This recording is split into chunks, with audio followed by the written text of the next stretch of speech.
Did you forget about me? Yes. You're in trouble. I called Alan and I go, I'm totally the idiot here. I am absolutely the idiot here. I called him and told him the same thing. I said, he's the idiot. No, I didn't. I'm totally kidding. No, it's fine. I deserve it, though. No, I'm not going to punish you. I love you too much. Candice, I'm going to tell you right now, usually I'm the most unorganized person on the planet, okay? I have no qualms saying that about myself. I had this wrote down. I had an alarm set in my phone, and I get up. I took the kid over to my folks' house just because he's on spring break this week. Oh, okay. And I left my phone in the car, and the alarm went off about 20 minutes before we were supposed to do our talk and all this. It's all right. I forgive you. It's all good. I got 2 kids, too. I know what it's like to be distracted. It's all fine. Oh, not a problem. Well, with that being said, Candice Night joining me on the line right now. I do apologize. I felt bad, and like I've told Alan before, when I'm the idiot, I completely own it because that's very big of you, actually. Did your wife teach you that? No, that's growing up in Iowa. You just kind of like when you screwed up, you took it. You take responsibility. Yeah, so I love that. That's what this world is missing, more of that. You know that, right? I did that one time at a job, and the guy looked at me like I was crazy. Really? Yeah. No, yeah. I mean, when you're wrong, you gotta own it, and then it makes it so much better. I mean, you know that you're remorseful, you know that you did wrong, and it's not gonna, you're not gonna do it again. You might do it again. I don't know, but maybe not to me. No, never to you. I will never be late for a call with you again. So.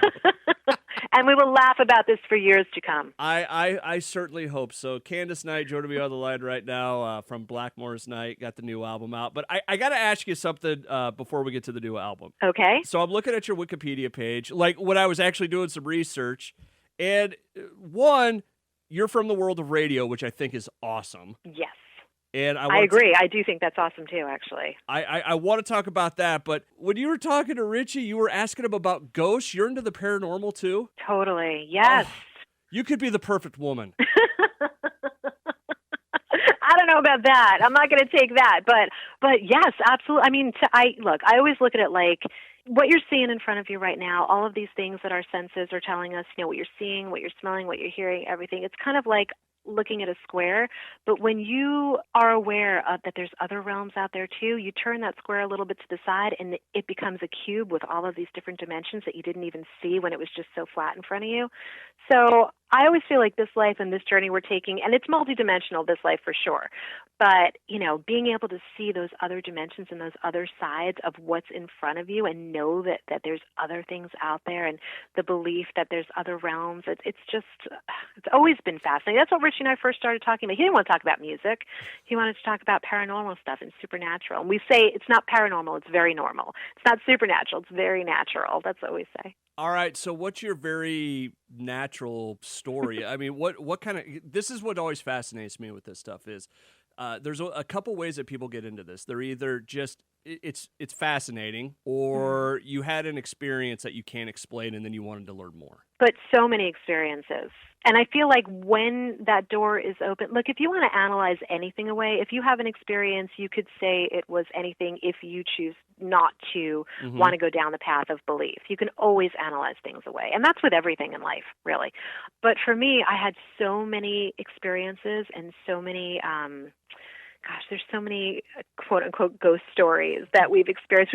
As a matter of fact, we always say, when Richie and I are traveling, we're playing some of these castles that are 12th to 15th century, or we're staying in some of these places that, are well known to be haunted. And if we happen to get to a place that has a history like that is really quiet, we just say, well, we'll just pack our own ghost and bring it there. Because honestly, we love that. We want to keep that door open. We want to do that.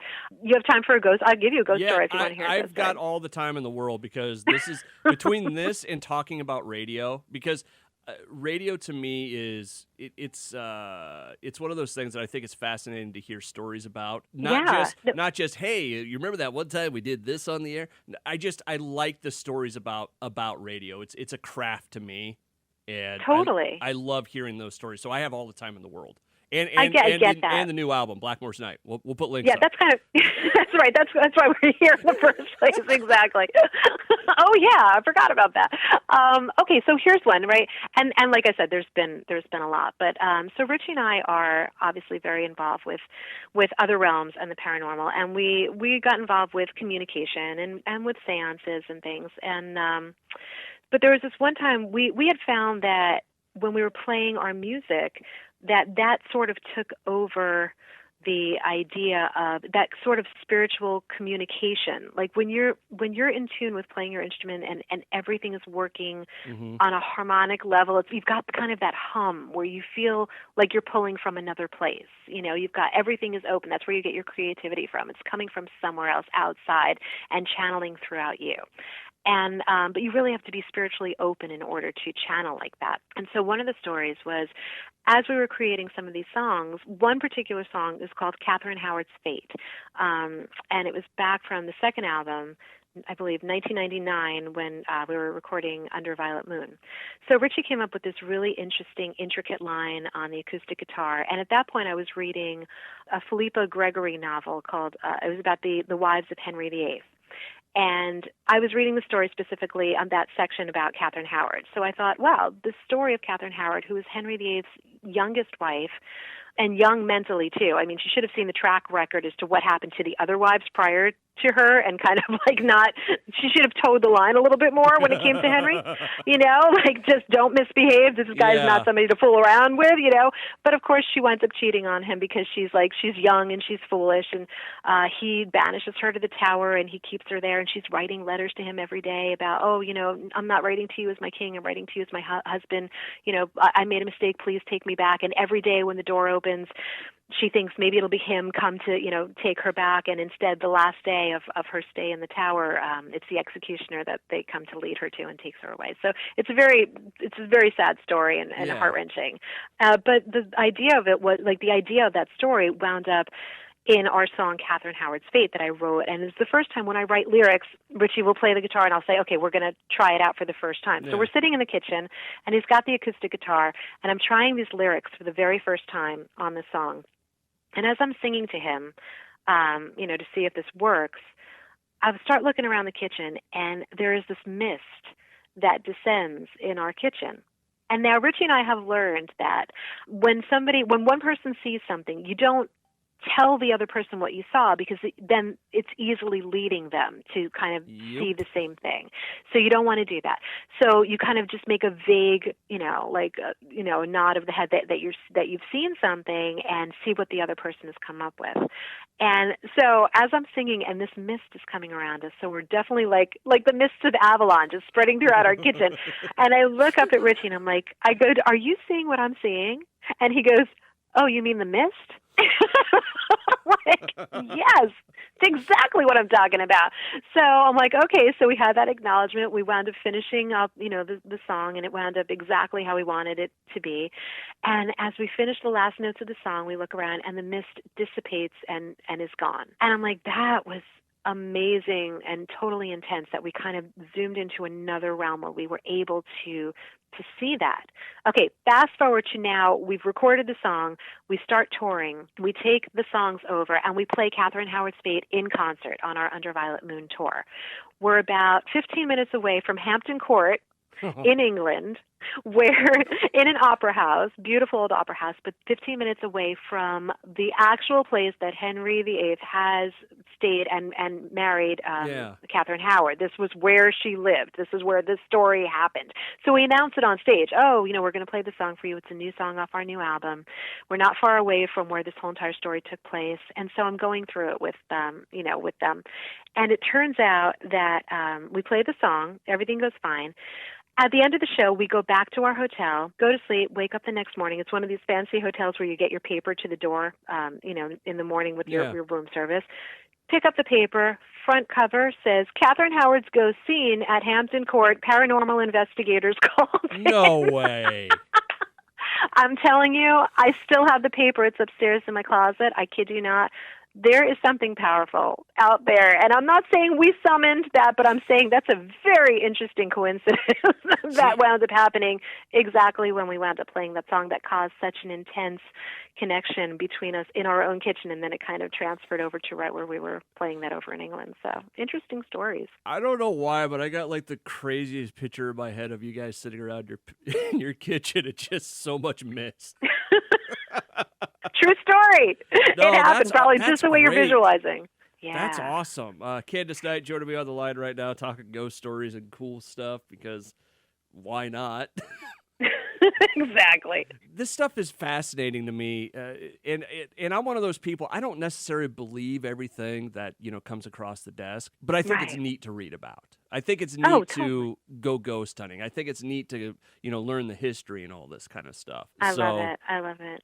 Absolutely. And that's, as a matter of fact, a lot of our songs come from paranormal stuff, from the other realm. There's a song that we did called The Other Side, which was based on a friend of mine. Her husband passed in a motorcycle accident, and she's devastated. And about a week later, his phone goes off in his pocket in the closet as an alarm reminder.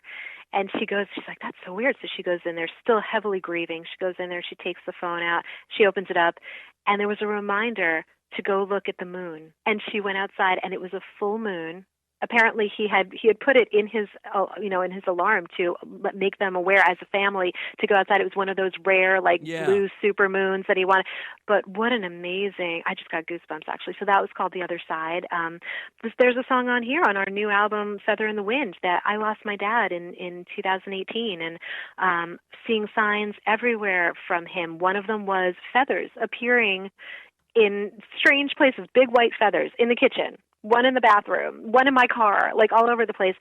One of the ideas for the healing process, the grieving process for me, was to be able to write this song and take the signs and the symbols that he had sent to me, like these feathers was one of the signs, and it wound up being the song which at the end of the song we wind up that maybe we're all these spiritual feathers in the wind. Maybe we're all on this this journey and destination where we get blown through this journey and this path, and we wind up on the other side, and it's kind of a comforting thought to all wind up being in this together. And that's the idea behind Feather in the Wind was a very spiritual connection to the other side. Ghost of a Rose, another one. Spirit of the Sea. There's just so many, songs in our repertoire that we have that are connected to the other side if you're looking for it. You know what? I was kind of wondering. I know that bands do, dress rehearsals and stuff, and to an empty house. I wonder if anyone's ever done a paranormal investigation with a concert for ghosts. Does that make sense? Yeah, no, it's interesting. I don't know. I do know that we've played some very haunted places, opera houses and things like that, where Richie and I know Richie's played some of these places when he was first starting out in England, some of the theaters, and where there was a lot of ghosts that had been through there that he was aware of. And he's had stories where he'd been on stage at this one particular opera house, and he said he was playing, and all of a sudden he looked down and he saw this ghostly pair of hands on the guitar as he was playing, but kind of went around him. So when we were playing that same place years later, he's like, okay, he's talking, we should talk to them, like it's a person right there, which basically they kind of are, just not in the physical sense, they're still there. You could still have a conversation with them. But for us, there's also that energy, so we'll get caught up in the electricity of it. So he'll be like, okay, if you can hear us, or if you're present, if you could flash the light bulb, and sure enough, stuff like that, it winds up happening when they're ready to communicate. So we did this around the world. It's just amazing. See, the question I always ask, and I've asked a bunch of my friends in the paranormal world, is when you do that, people will do the thing of, hey, flash the light and we'll leave. Right, yeah. And then no one ever leaves. Right, right. That's right. I don't know why that's always funny to me, but it's like, hey, you made a deal with them to flash the light, and then you didn't hold up your end of the bargain. So right, I think exactly. Or even or phone ringing. How it all these things come throughout these electrical kind of signs and symbols. It's pretty amazing. Well, Like I know when Richie's mom passed, he was in a hotel, and his sign to his mom was always, she always said to him, well, when you get to a place, ring the phone once so I know you're there. You know, I know okay. you're okay. So when his mom passed, he was in the hotel room, and at that moment, the phone in his hotel room rang once. Oh, wow. And he didn't get to the phone in time. He thought maybe someone was calling him. Nobody was there. He called downstairs to the front desk and he asked them, you know, can you tell me, like, they said no phone calls came through. There was nothing.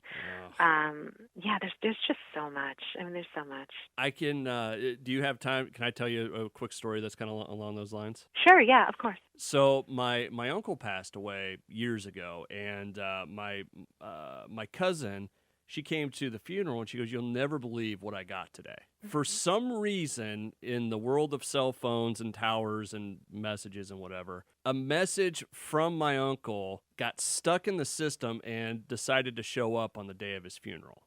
And it was him calling his daughter, and he was saying, "Hey, it's your dad. You know, if you don't pick up, I can't, you know, talk to you. And I love you and all that." It was the weirdest thing. Oh. But how beautiful. What an amazing blessing was that. Oh, my God. I just got goosebumps again. I love that. I love those stories. If that doesn't make you believe, like, nothing's gonna, you know, I just think it's incredible. There's a great beyond, and we know little about it. Absolutely true. Absolutely. Candice, should we talk about music? Sure. I don't know how long you've got. But we've been talking for about 15 minutes about the paranormal, and I couldn't be happier right now. So. I know. We could go on forever. I wish. It's funny, you know. People always seem to wait until Halloween to want to talk about this stuff, but you know, we can go around, you know, year round with this. Yeah, I've got a couple more minutes. We could definitely talk about the album for sure.